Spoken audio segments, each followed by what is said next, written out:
Now back to the contested convention. Possibly. Race for the Republican presidential nomination. All about the delegates right now. So here's a look at where the candidates stand. Trump, as you know, in the lead, 673 delegates. Senator Marco Rubio racked up 169 before suspending his campaign. So what happens to his delegates if nobody goes into the convention with the majority? Well, the rules vary by state. Most of the states which have already held primaries and caucuses will require delegates to vote for Rubio through at least the first round. You can see those on your screen there. Delegates from 3 states are required to stick by Rubio until his campaign releases them.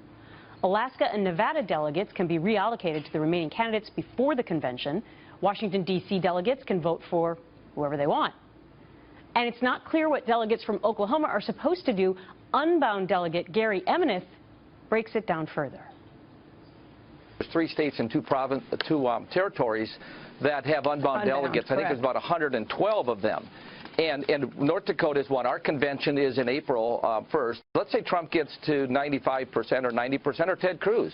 What happens is those unbound delegates have the ability to vote for whatever candidate they want on the first ballot. Ed Rogers is a contributor to the Post-Partisan blog and a former deputy assist to President George H.W. Bush. Ed, great to have you on The Real Story. Good to be here. Okay, so it's so complicated. I mean, even trying to figure out what to do with Rubio's delegates. It's tedious. It's tedious. So my first question is, since states have all these different rules, I mean, could Rubio end up being the kingmaker here?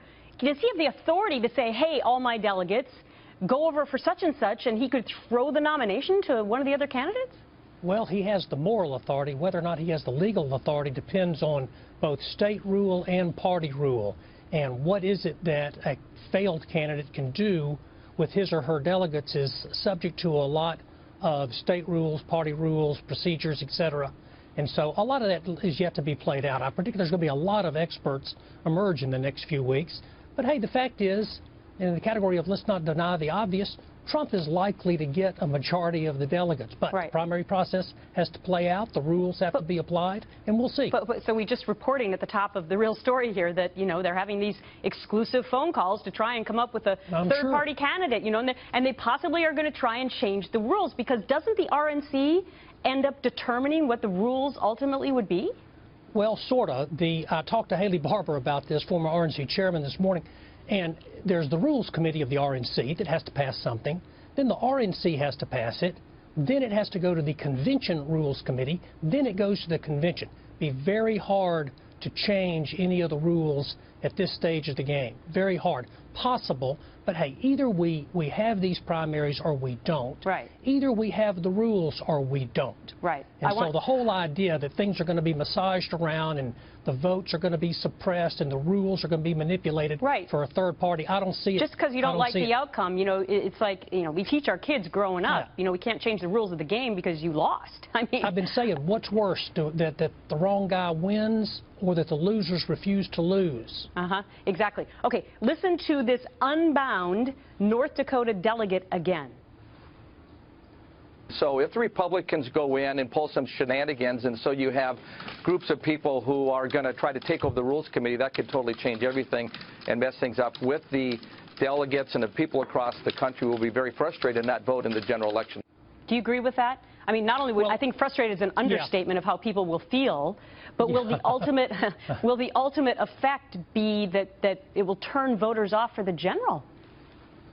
Well, there's nothing, I think, that positive will come out of the convention looking like it was manipulated by the few who lost at the ballot box. Now, that said, the rules are the rules. We ought to stick with the rules.